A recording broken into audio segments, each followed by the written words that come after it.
The rules for Room 7 at Eternal Rest Funeral Home are written in blood on the back of the door.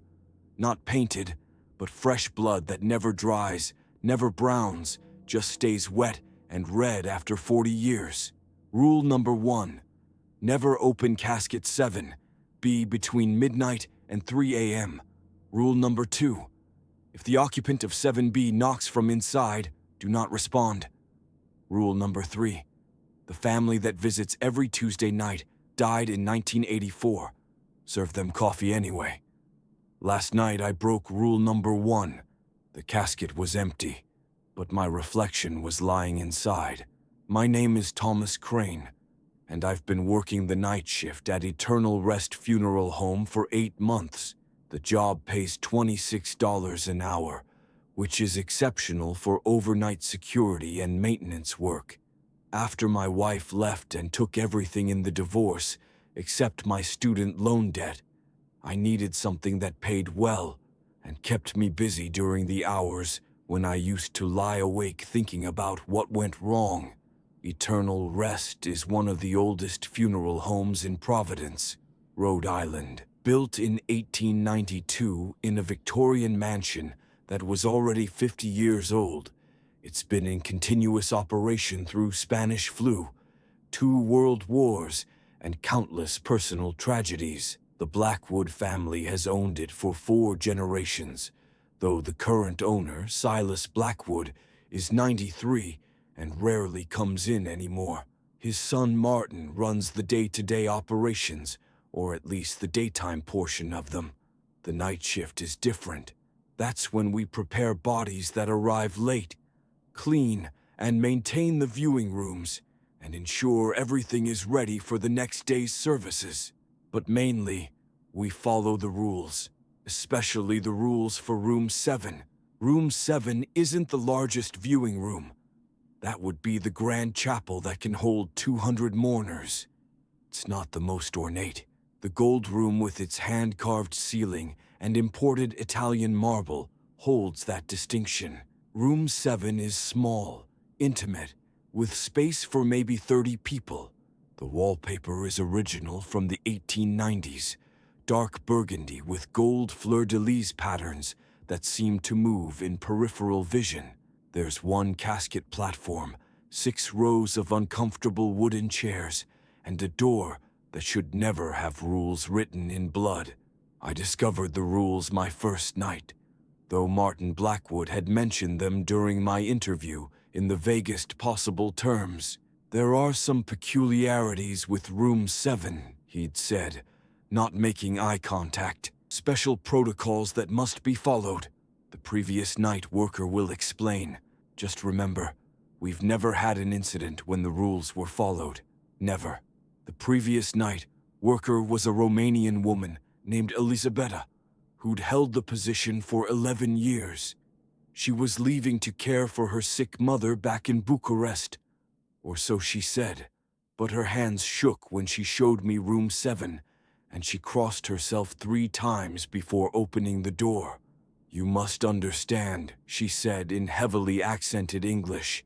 "This room is different. Has been different since 1984. Something happened here. Something that made the rules necessary." She showed me the back of the door. The rules were written in what looked like fresh blood, still glistening under the overhead lights. The handwriting was desperate, hurried, like someone writing their last words.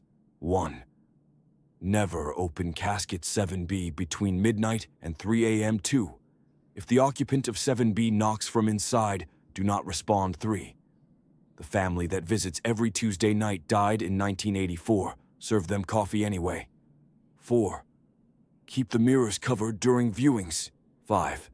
If you see yourself in Room 7 when you're not there, leave immediately. 6. The blood writing these rules will try to change. Read them every night to remember 7. Eleanor Vance is not sleeping. That last rule made my skin crawl. Eleanor Vance, according to the brass plate on casket. 7B had been the occupant since October 31st, 1984. 40 years of lying in state. Never buried, never cremated. Just waiting. Why hasn't she been buried? I asked Elisabetta. The family pays for perpetual viewing, she replied. Every month, $5,000 arrives from a trust.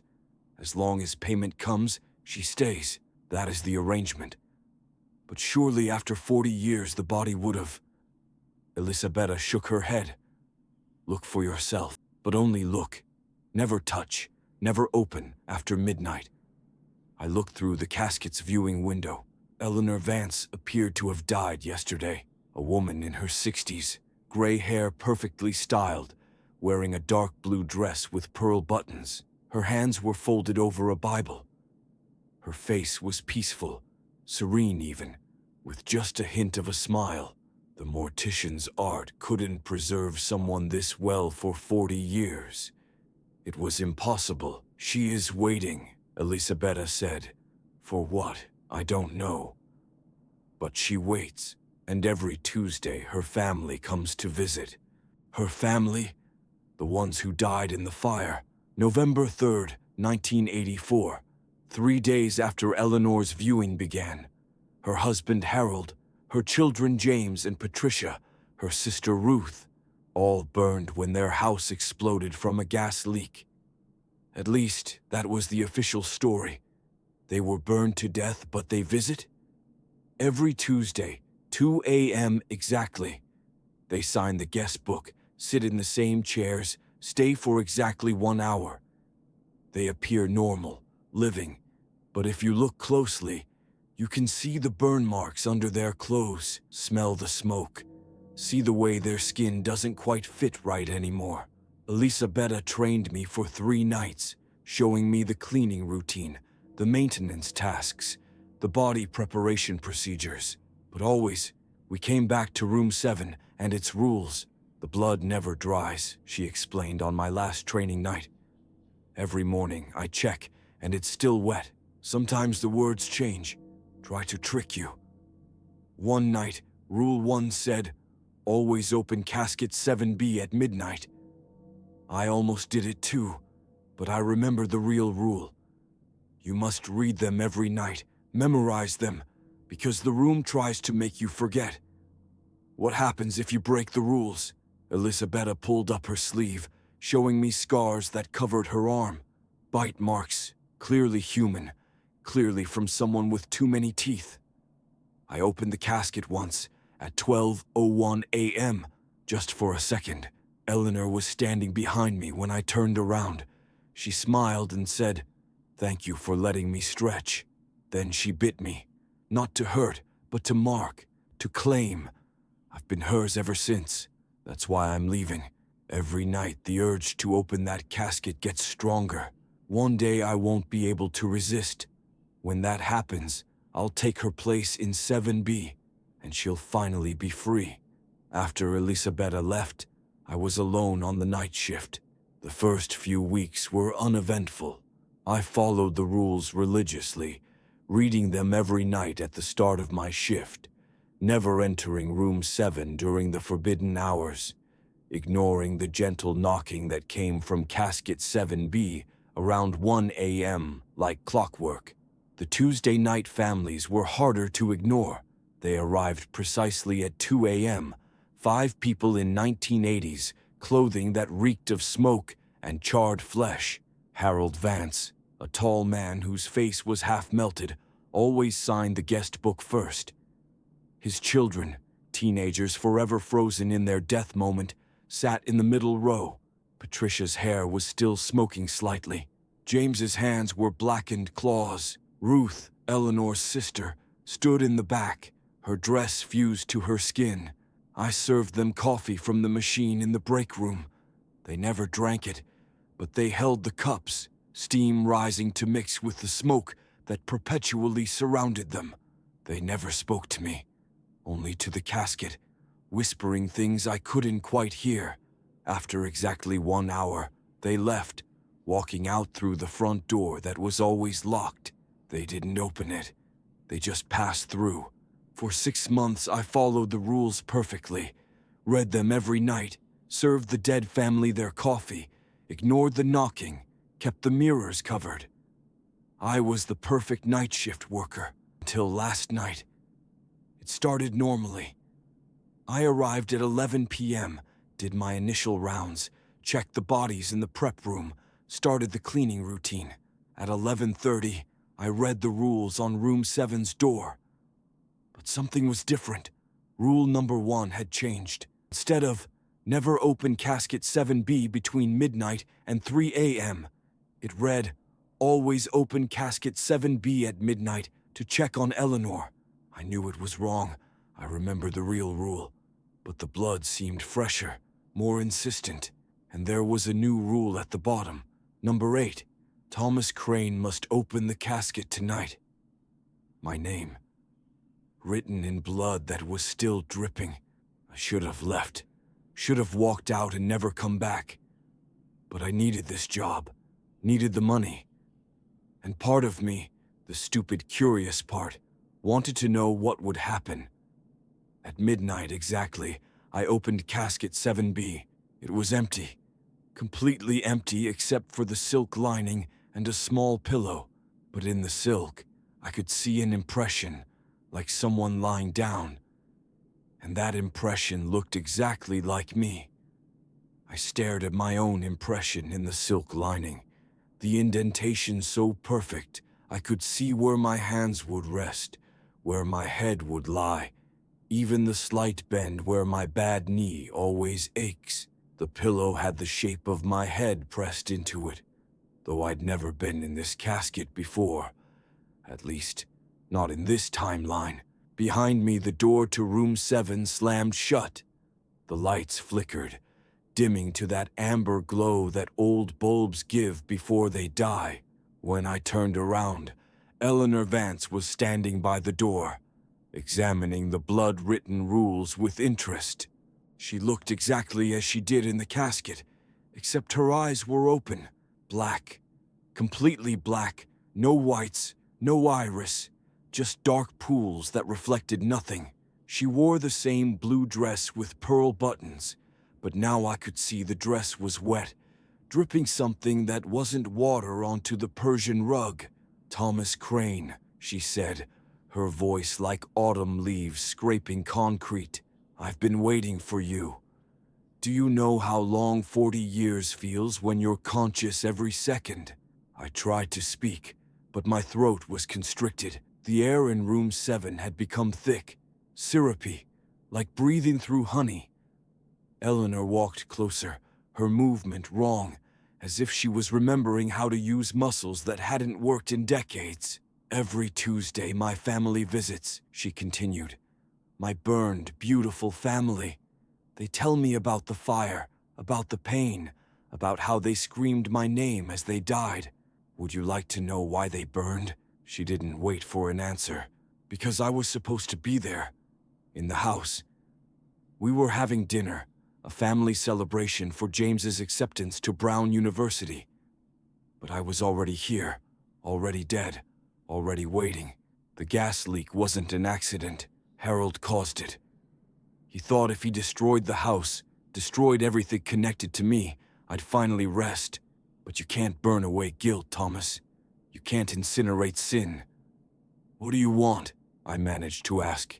Eleanor smiled, showing too many teeth, all of them sharp. I want what I was promised.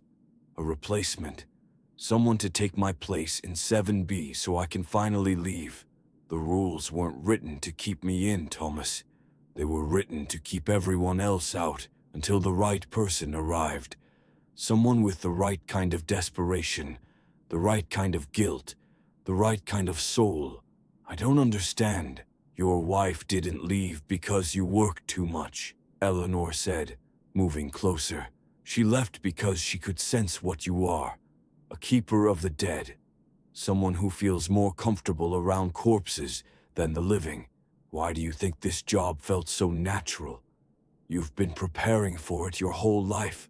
She reached out and touched my face. Her hand was ice cold, but somehow burning. I saw flashes of memory that weren't mine. Eleanor alive, working in this very funeral home in the 1960s. Eleanor learning the old ways, the real ways, how to preserve more than just bodies. Eleanor making the deal with something ancient that lived in the walls of this building, something that fed on grief and grew strong on sorrow. I pulled away, stumbling backward.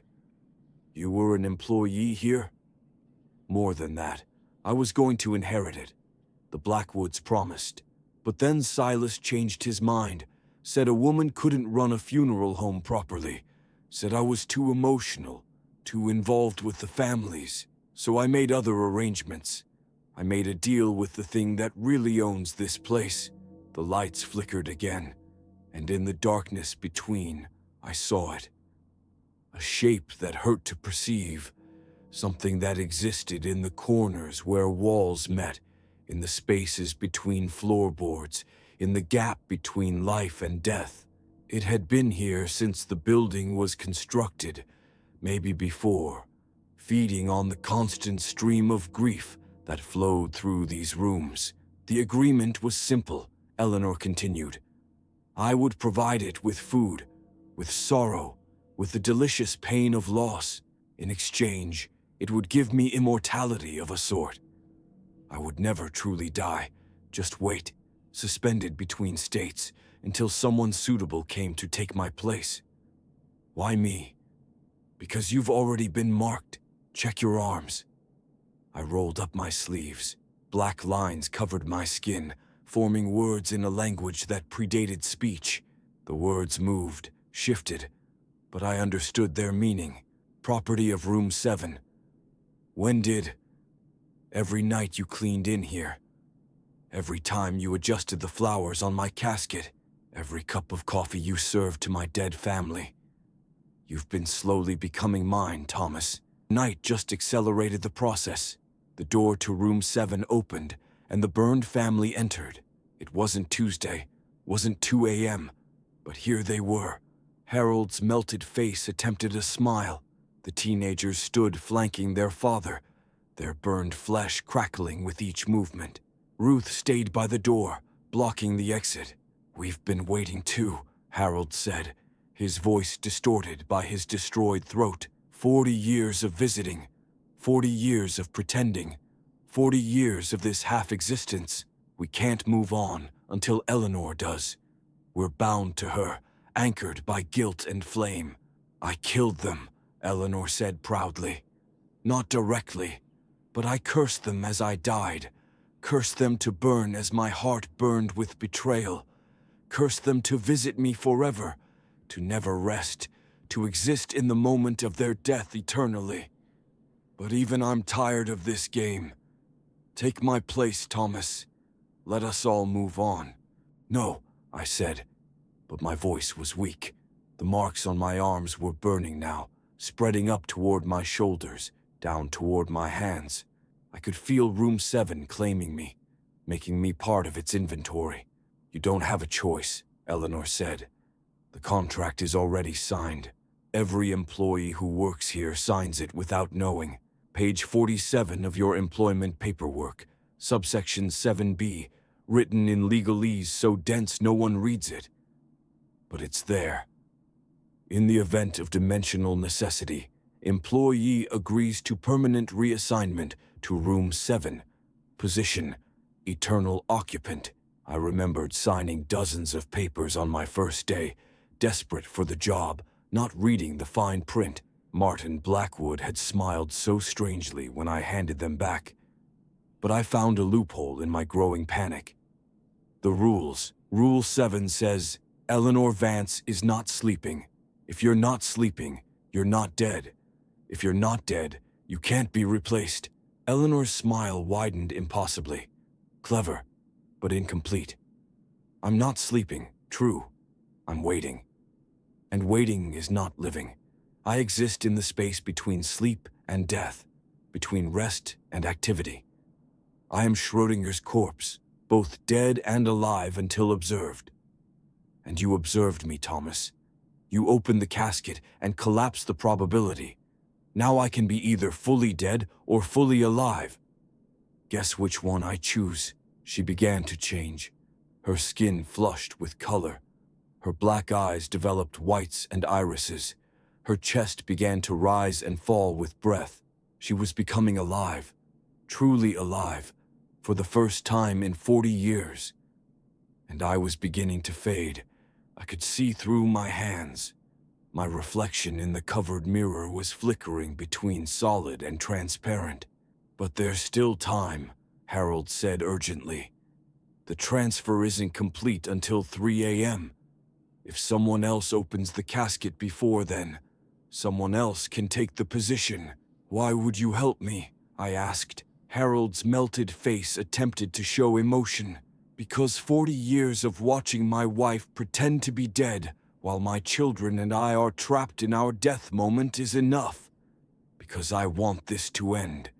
Because despite everything, I once loved her, and that love won't let me watch her condemn another innocent soul."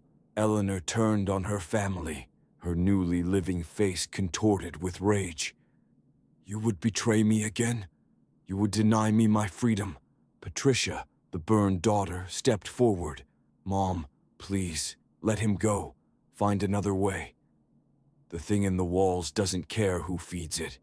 We could all stay, all provide sorrow together, as a family." "Family?" Eleanor laughed bitterly. "Stopped being my family when you let Silas Blackwood humiliate me. When you said I should accept his decision gracefully. When you told me to move on." The room temperature dropped 20 degrees. Ice formed on the windows. The thing in the walls was getting impatient. It wanted its new occupant decided. I looked at the clock. 1:30 a.m. 90 minutes to find someone else to take my place or become Room 7's eternal resident. But who would open a casket in a funeral home at this hour? Then I remembered. Tonight was also prep night. Gerald, the embalmer, would arrive at 2 a.m. to prepare bodies for tomorrow's viewings. He had keys to every room, including Room 7. But I couldn't condemn Gerald. He had a family, kids. "Everyone has someone," I said, reading my thoughts. "That's what makes this so delicious. The guilt of choosing someone else, or the horror of being chosen. Either way, the thing in the walls feeds on your anguish." The marks on my arms were spreading faster now, covering my chest, creeping up my neck. I could feel my memories beginning to sort themselves, preparing to be stored in Room 7's consciousness, ready to replay for eternity. Then Ruth spoke for the first time in my presence. Her voice was like Eleanor's, but softer, sadder. "There is another way," she said. "The original contract, the one from 1892. It states that Room 7 must always have a willing occupant, not just any occupant, but one who chooses to stay. Eleanor chose initially, but if someone else chooses, truly chooses without coercion, the contract resets. Everyone goes free." Eleanor's newly living face twisted with fury. "Ruth, you swore never to speak of that. You promised when I saved you from the fire." "Saved me?" Ruth laughed, a sound like glass breaking in a fire. "You caused the fire. You made us all burn so we'd be bound to you forever. I've kept silent for 40 years, but watching you try to condemn this innocent man? No more, sister, no more." Ruth walked toward me, her burned dress leaving ash trails on the carpet. "The original contract is hidden in the basement, in the old preparation room that was sealed in 1923. The Blackwoods built a new prep room rather than deal with what was down there. But the contract still exists, carved into the foundation stone. If you can read it, understand it, you can choose to modify the terms." "Why didn't you tell someone earlier?" I asked, my voice becoming ethereal as I continued to fade. "Because Eleanor bound our tongues with the same curse that burned us. We could only speak when she was becoming fully alive, when her power over us weakened. This 90-minute window is the only time in 40 years we've been able to tell the truth." Harold stepped forward, his melted hands reaching for his wife. "Eleanor, please. End this. You've had 40 years of revenge. Isn't that enough?" Eleanor backed away from him, toward the casket. It will never be enough. Do you know what it's like to be promised something your whole life, only to have it ripped away because you were born the wrong gender? This funeral home should have been mine. I studied the old ways, learned the real purpose of this place, communed with the thing in the walls since I was 16, and Silas gave it all to his useless son. The clock showed 1:45 a.m., 75 minutes left. I moved toward the door, my partially transparent body passing through Harold's burned children, the basement.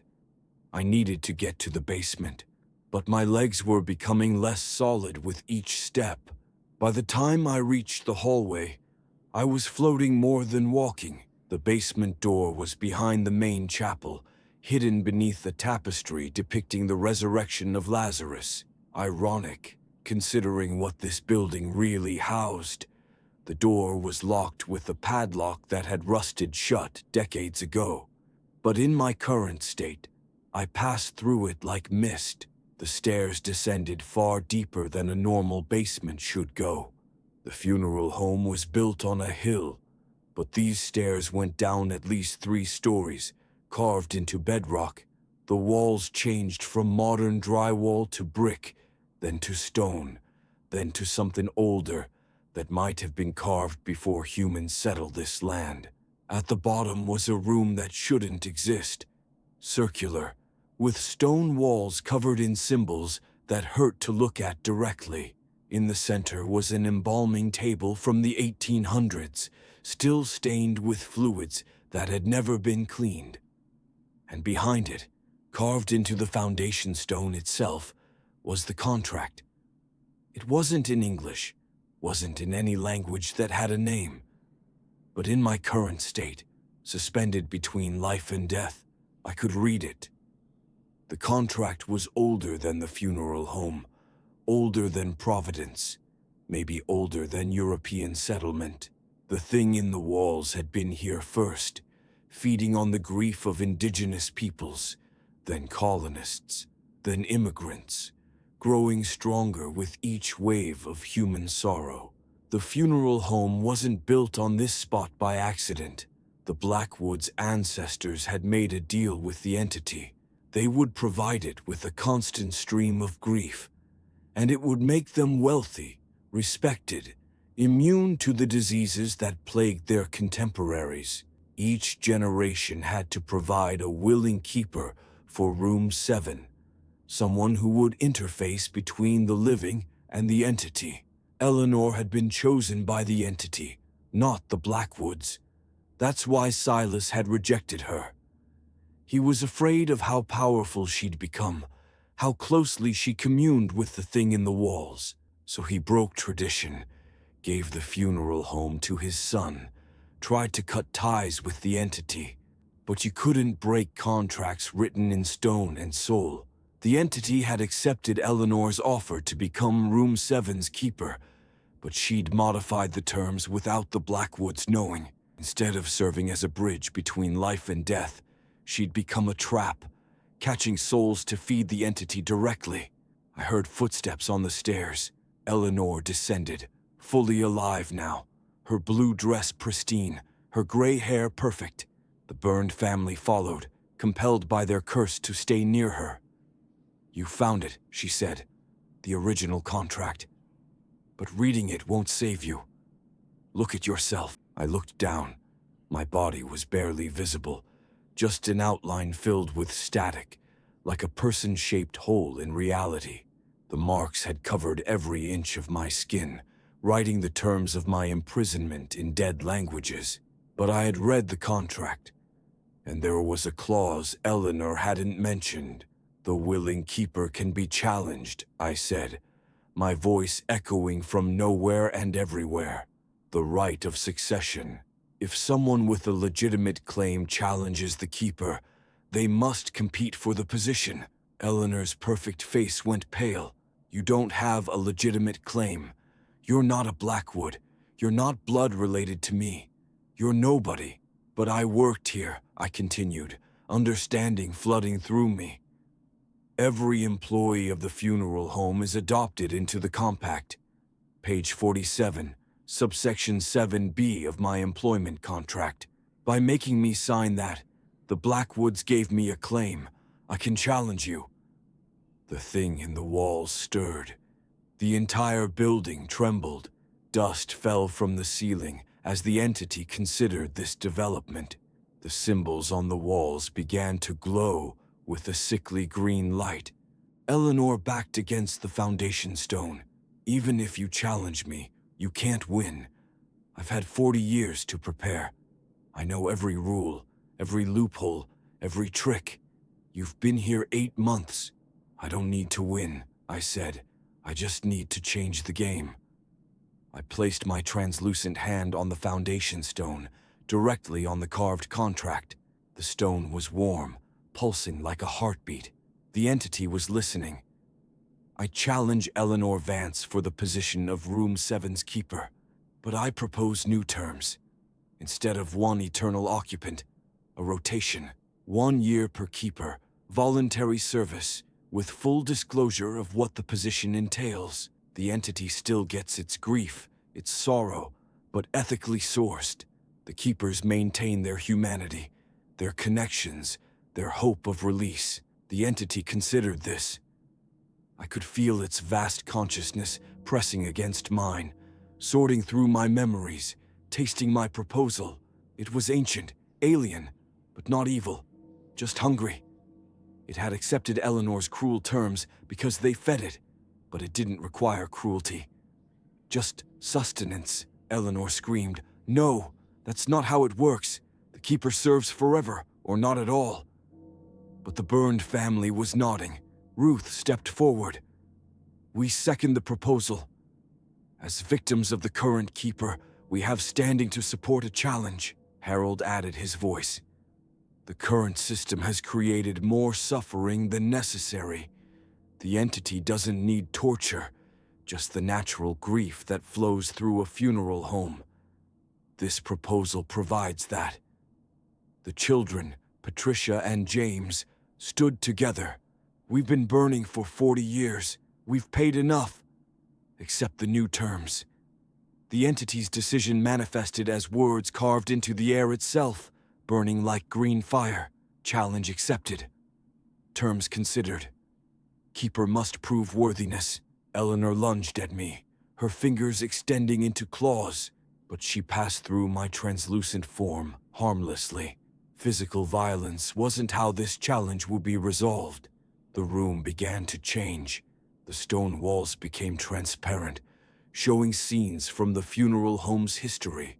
Every death, every viewing, every moment of grief that had fed the entity for over a century. We were standing in the accumulated sorrow of Providence, Rhode Island. "The test is simple," the entity spoke through the walls. "Show me you understand death. Show me you can honor the grief without becoming it. Show me you can keep the balance between sorrow and hope." 3 caskets materialized in the room. Each one contained a different version of death. The first held a child, taken too young. The second, an elderly woman who died alone. The third was empty, waiting. Eleanor went to the first casket. She reached in and pulled out the grief, shaped like a black pearl. She swallowed it, fed on it, became stronger. "This is power," she said. "Every death makes me more than human. This is what the keeper does. We consume sorrow and transform it into strength." I approached the same casket but didn't take the grief. Instead, I held it, acknowledged it, then placed it gently back. "Grief isn't meant to be consumed," I said. "It's meant to be witnessed, honored, then released. The keeper shouldn't feed on sorrow but shepherd it, help it flow naturally through the world." The second casket opened on its own. The elderly woman sat up, looking confused. "Where am I?" she asked. "I was alone. I died alone." No one came. Eleanor grabbed her, started to pull her into Room 7's eternal viewing. Another soul to display, another source of perpetual grief. But I intervened, my translucent form solidifying enough to take the woman's hand. "You weren't alone," I told her. "The nurses were there. They held your hand. And your cat, Mr. Whiskers, he stayed by your bed until the end. You were loved, even if your family couldn't come. The woman smiled, faded, moved on to wherever souls go when they're truly released. The third casket remained empty, waiting.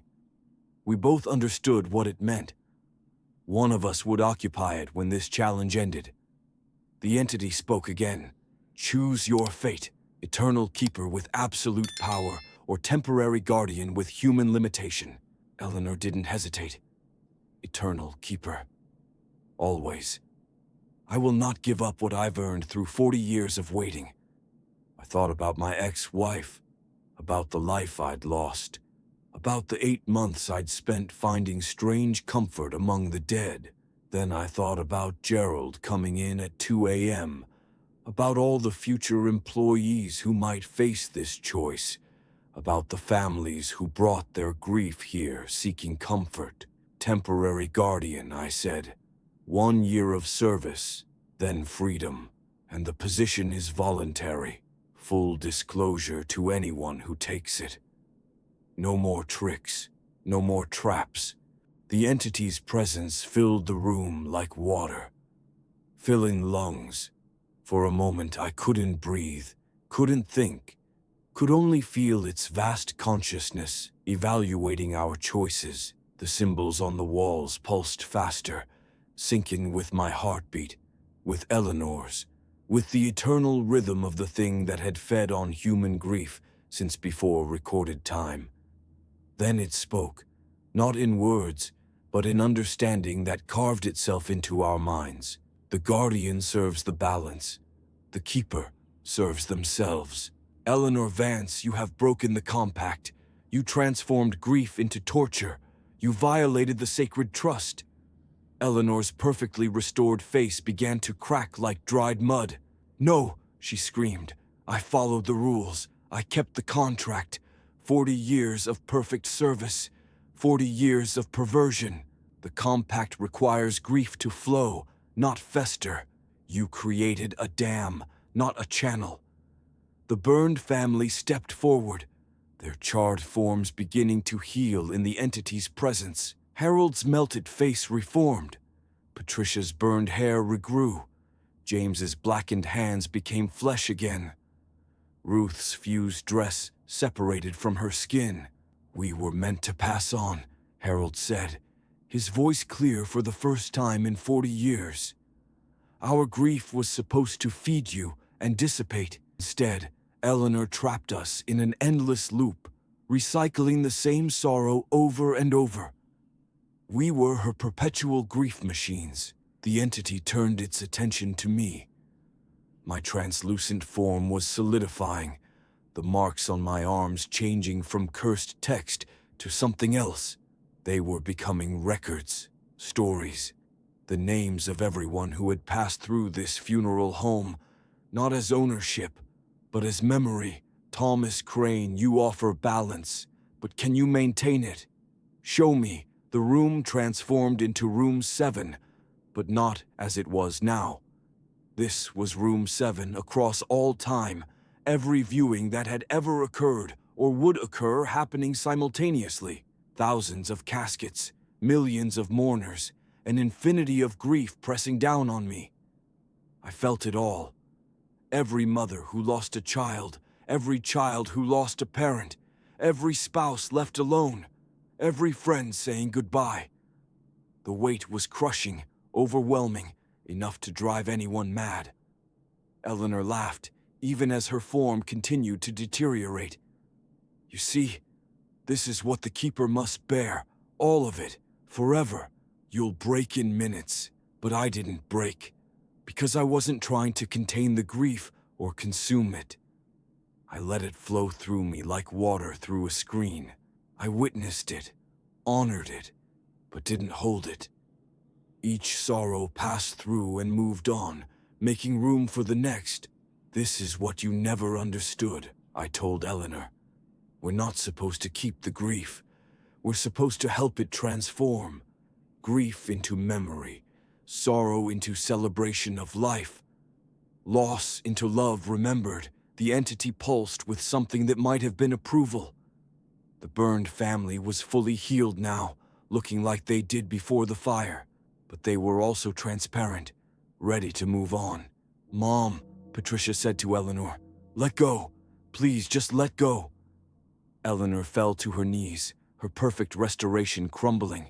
Underneath wasn't the corpse she'd been for 40 years, but something worse. She was hollow, eaten away from inside by decades of consuming grief that was never meant to be digested. "I gave everything to this place," she whispered. "My youth, my life, my death. And for what?" Ruth knelt beside her sister. "For this moment. The moment when you finally understand that power over death isn't power at all. It's just another kind of prison." The clock in the real world showed 2:45 a.m., 15 minutes until the deadline. Through the walls, I could hear Gerald arriving early, heading to the prep room. But he wouldn't need to be sacrificed now. The challenge was nearly resolved. The entity presented its final test. 3 contracts materialized in the air, written in fire that didn't burn. The first contract was Eleanor's original. Eternal keeper, absolute power over Room 7, feeding on grief forever. The second was my proposal, rotating guardians, 1-year terms, voluntary service with full disclosure. The third was blank. Choose the future of this compact. Eleanor reached for her original contract with desperate, grasping fingers. But it burned her, rejected her. She'd already broken its terms by creating suffering instead of simply collecting it. I looked at the second contract, my proposal. It was good, ethical, fair, but looking at the accumulated grief of centuries, at Eleanor's hollow form, at the burned family waiting to move on, I realized it wasn't enough. I picked up the blank contract and began to write with my finger, leaving trails of light. The compact is dissolved. The entity withdraws from active feeding. The funeral home becomes just a funeral home. Grief flows naturally, without intervention. The entity sustains itself on the ambient sorrow that exists everywhere, not concentrated suffering. Room 7 becomes a normal viewing room. All trapped souls are released. All curses are broken. Death returns to being death, not a commodity to be harvested. The entity recoiled. This wasn't what it wanted. It had grown fat on concentrated grief, addicted to the pure sorrow that funeral homes provided. But it read the contract, considered the terms. Eleanor laughed bitterly. "It will never accept. You're asking it to diet when it's used to feasting." But the burned family added their voices to mine. "We accept these terms," they said in unison.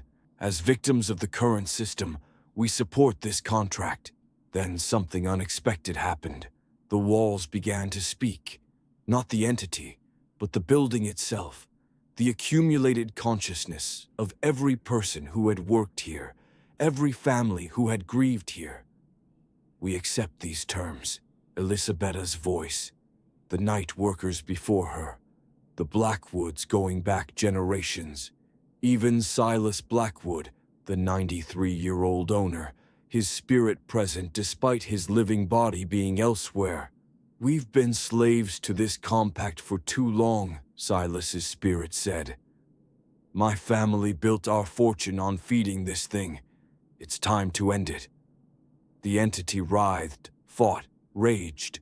The building shook. Caskets throughout the funeral home opened and closed. The lights exploded in showers of sparks. But it couldn't fight the collective will of everyone bound to the compact. Finally it spoke.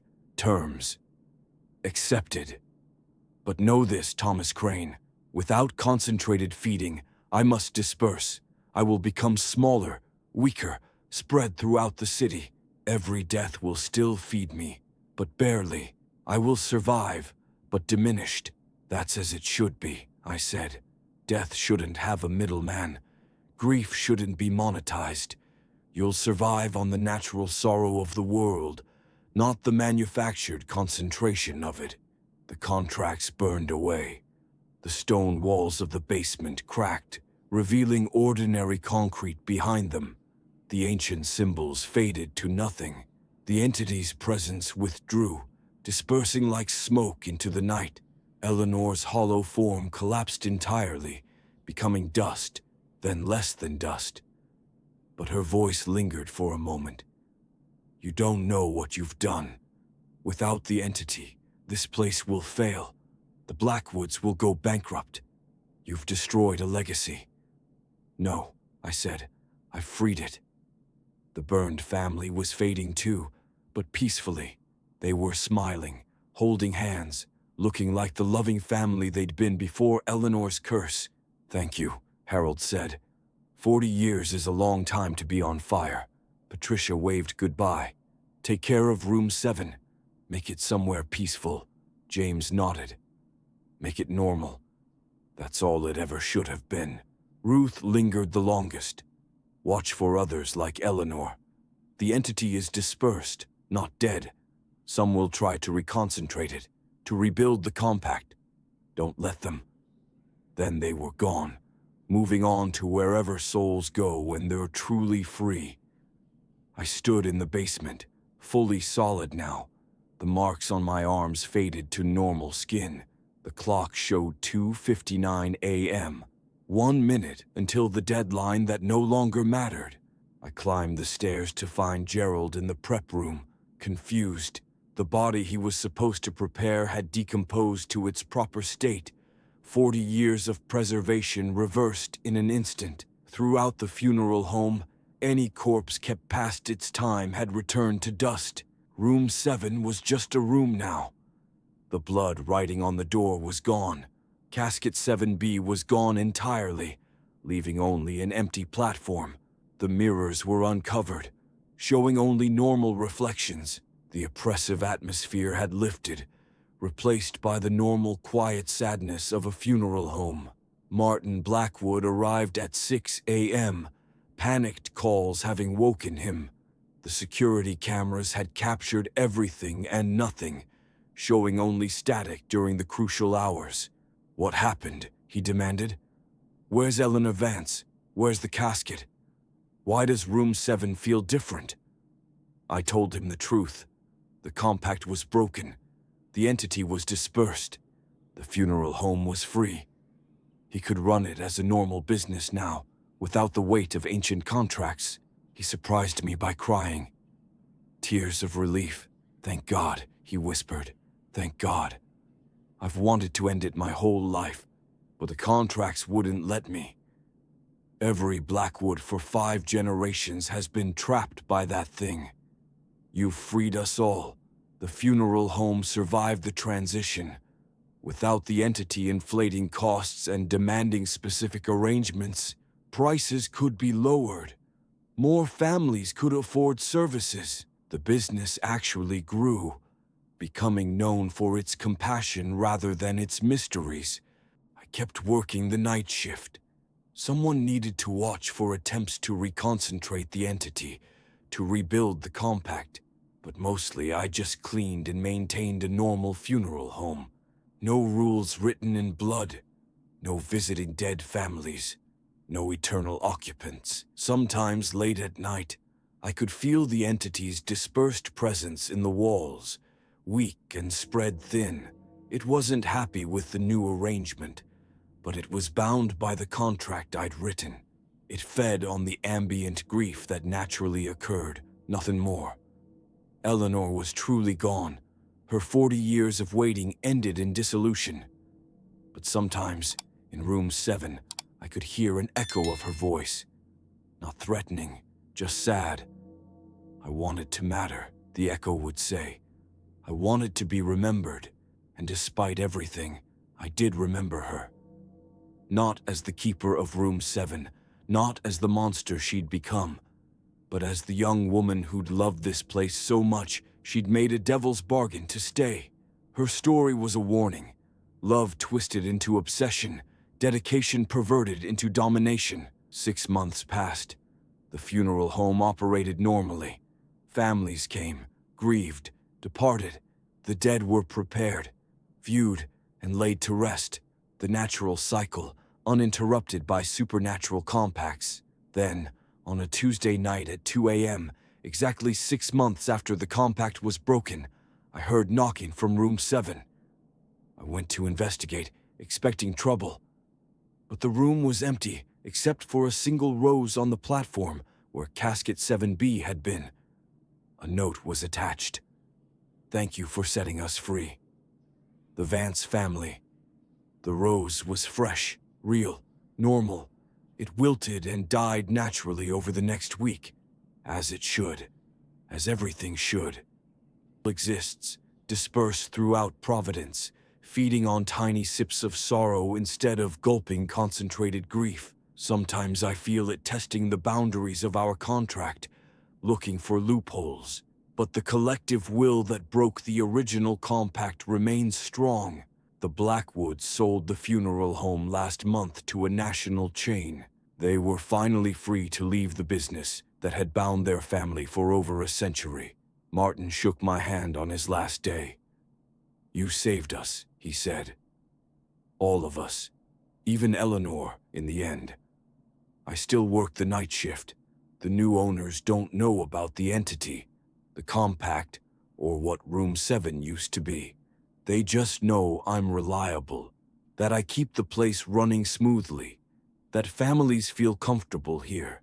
Sometimes new employees ask about the history of the place, about any ghost stories or strange occurrences.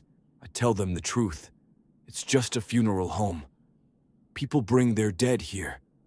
We prepare them, display them, help families say goodbye. Nothing supernatural about it. But I keep watching. Because Ruth was right. Someone will eventually try to reconcentrate the entity, to rebuild the compact, to harvest grief for power again. When they do, I'll be ready. Room 7 is just a room. But I remember when it wasn't. And that memory, that knowledge, is what keeps it normal. Someone has to remember the dangers to prevent their return. My shift ends at 7 a.m. The sun rises, another night without incident. The entity grumbles in the dispersed spaces between walls, hungry but controlled. The dead rest peacefully. The living grieve naturally. This is how it should be. How it should always have been. Eleanor Vance is not sleeping. She's gone. And in her absence, everyone else can finally rest.